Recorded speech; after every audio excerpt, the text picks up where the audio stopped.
All Blacks and South Africa this weekend, folks. It's the first game between Rassie and Razer, which potentially promises to be a interesting and ongoing rivalry. But what about Razer's two predecessors, Fozzie and Hansen? What's Rassie's record like against the All Blacks for the time when he was in charge directly and when he was director of rugby alongside Jacques Nienaber? So basically from 2018 through to 2023, how good is Rassie's record against the All Blacks? Remembering most coaches don't have a positive record against the All Blacks because the All Blacks traditionally have been pretty good.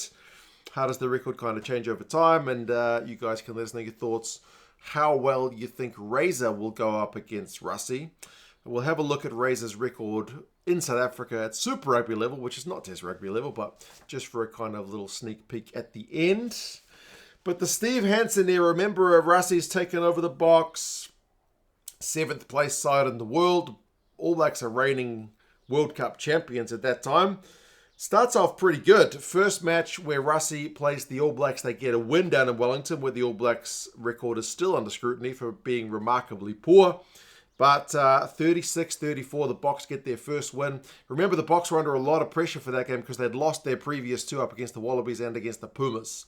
So South Africa defend like demons in that game, and the All Blacks made a number of mistakes. There was a quick line-out they threw in which got punished when LaRue was a Geordie Barrett line-out, which, was not remembered very fondly. And Beauden Barrett couldn't kick a goal.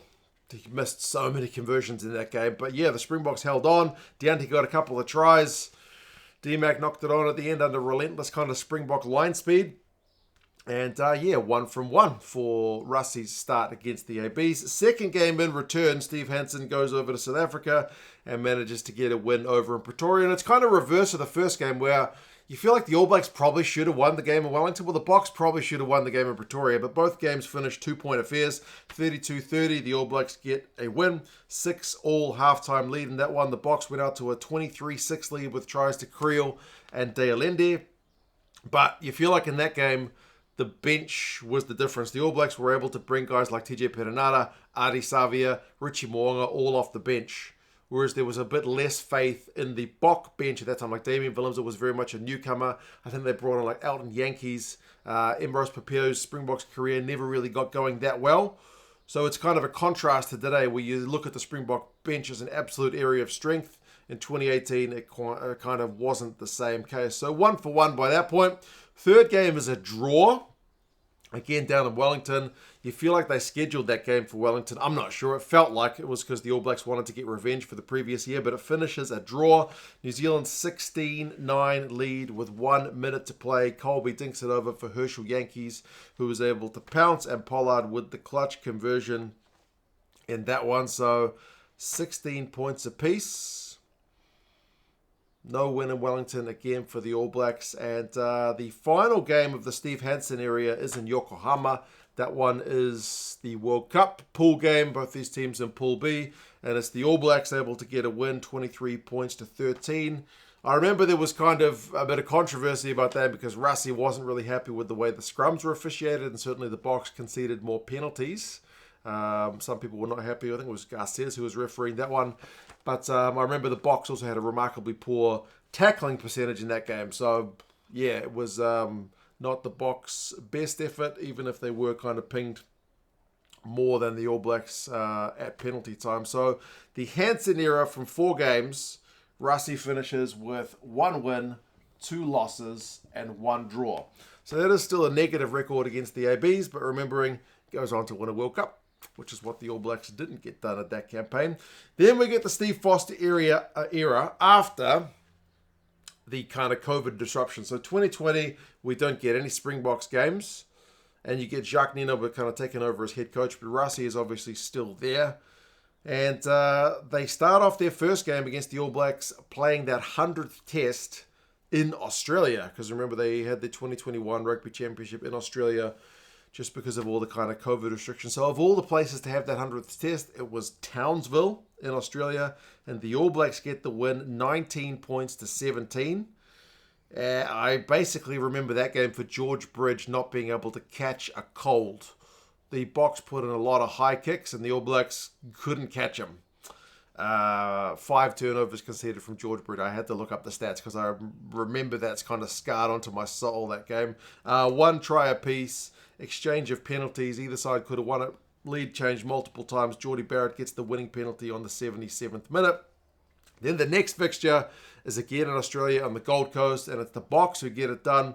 It's another bloody 2-point game. You got 19-17 and then 31-29. That's the game where you get that Lucanio arm behind the back pass, like that pass, which really, like Lucanio arm in 2021, 2022 was basically unplayable at times.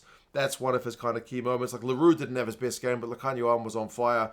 And that's one of those games where we saw Rassie not afraid, or Jacques, whoever you want to call it, not afraid to kind of pull the trigger on making changes early. Like we saw the entire Springboks front row changed in that game before halftime. Actually, kind of similar to the week before, New Zealand led at the death, but the Boks were able to get a penalty. Elton Yankees kicked it on 82 minutes to take the game. So either of those games in Australia could have gone either way. They finished 50-50 with both sides kind of winning one of those games with a penalty at the death. Then we get the 2022 era where Ian Foster is under a stupid amount of pressure because results have not gone that flash. They go over to South Africa, and Mbombela is the venue, and they get one of their worst results ever, the All Blacks. The Boks beat them 26 points to 10, despite Faf de Klerk getting knocked out within the first 30 seconds by Caleb Clark's knee when trying to make a tackle. South Africa had a 10-3 lead halftime. We had another magic Lucanio arm pass from the deck. He pops it up to Kurtley Aronsa, or Aronsa if you want to listen to the New Zealand commentary team. But yeah, Pollard boots 16 points, including penalties, conversions, and drop goal. Kurtley gets red carded at the end of the game, but yeah, it's a pretty emphatic win for the Boks, which saw the All Blacks on the verge of sacking Fozzie. But they go to Joburg the next week, and it is the game to save Fozzie's job, and the All Blacks save his job with a 35-23 win. It's one where the All Blacks were really able to go through a lot of phases. Like, the Boks had to make a lot of tackles in that game. Like, a lot of the All Blacks tries came from, like, kind of double-digit phase count tries. So, 15 points to 10. All Blacks lead at halftime. And despite, like, Lucanio Arm's best efforts, he was still in kind of peak form. South Africa's kind of line-out wasn't doing them any favours, and the All Blacks were able to get away with a pretty famous victory, which did save Fozzie's job. Then we head into 2023. It's a World Cup year. Starts all right for Fozzie because he plays up here in Auckland, where the All Blacks have got a really good record. It wasn't Eden Park, but it was Mount Smart Stadium, which is in the same city. And you basically get a 40-minute unplayable performance from Shannon Frizzell. He busted 9 tackles in that game, and I'm pretty sure, from memory, all 9 were in the first half. Will Jordan, not bad as well. 17-0 lead at one point for the ABs. I think the Boks were limited to 3 points in the entire first half. South Africa was second half, like, much improved, but it still finishes 35-20. A pretty good win for the ABs after a kind of cracking, as I said, almost unplayable start at times. But then we get the next fixture, which is the game before the World Cup. The All Blacks have just got a pretty good win not that long before in the Rugby Championship, a bridged version, and then they go to Twickenham. And it's literally the worst result the All Blacks have ever suffered. 35 points to 7. Discipline, a big issue for the All Blacks. Kane gets yellow carded. Scotty Barrett gets 2 yellow cards, which sees him red carded at halftime. And that's also famous for the kind of South Africa 7-1 split, which got people wagging their tongues because, controversy. A coach is trying to do something different for a change. 14-0 lead at halftime for South Africa. Close range line-out moves. The All Blacks could only bag a consolation try through Cam Roygaard. So 35-7, as I said, literally the worst loss the All Blacks have had ever.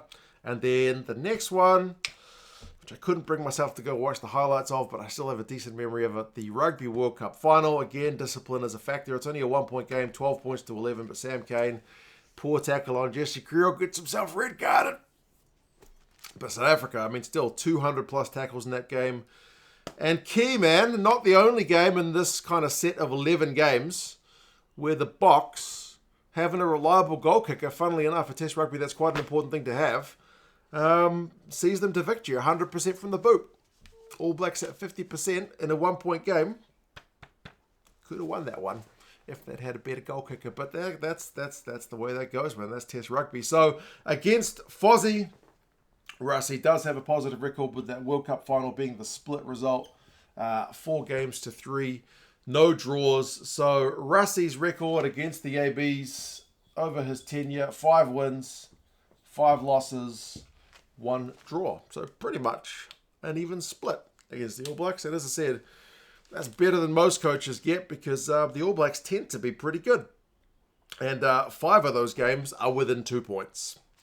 That's how close things tend to be between these sides. Weirdly, their record against the All Blacks in New Zealand is actually pretty decent under Rassie. Like he's got 1 win, 1 loss, and 1 draw. Whereas they've lost a couple in South Africa.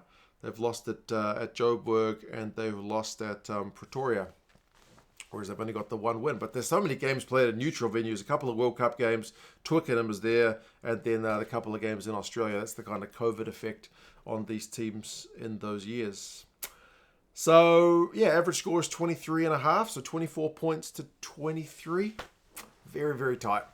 There's only a kind of half a point in it, with South Africa having scored slightly more points on average than the ABs across that period. So that's Rassie's record against the ABs in his time there. It's been remarkably even stuff. It's great rivalry, one of the best in rugby, if not the best. But what about Razer? I know it's not Test rugby, but just as a kind of little bit of an indication, Razer, by my count, has taken the Crusaders to South Africa only 5 times. Remember, they played in 2017. They played a couple of regular season games over in South Africa. They beat the Cheetahs and they beat the Bulls. And then they had the final against the Lions. They won all 3 of those games. Remember, Kwaka Smith got a red card in that final, which was a bit of a killer for the Lions. 2018, the Crusaders only had to play 1 game in South Africa because their other kind of tour game was over in Argentina against the Jaguares. And they won. That was against the Lions. And then 2019...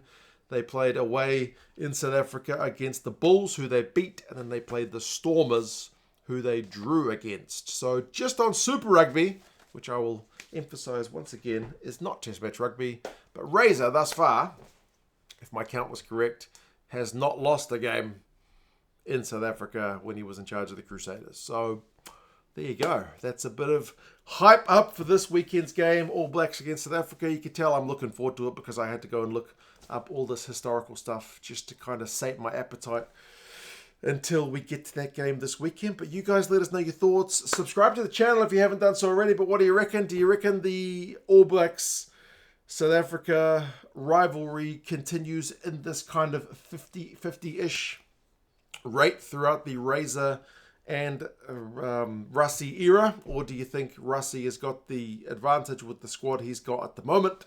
You guys let us know your thoughts, and yes, I'll talk to you guys again soon. See you later.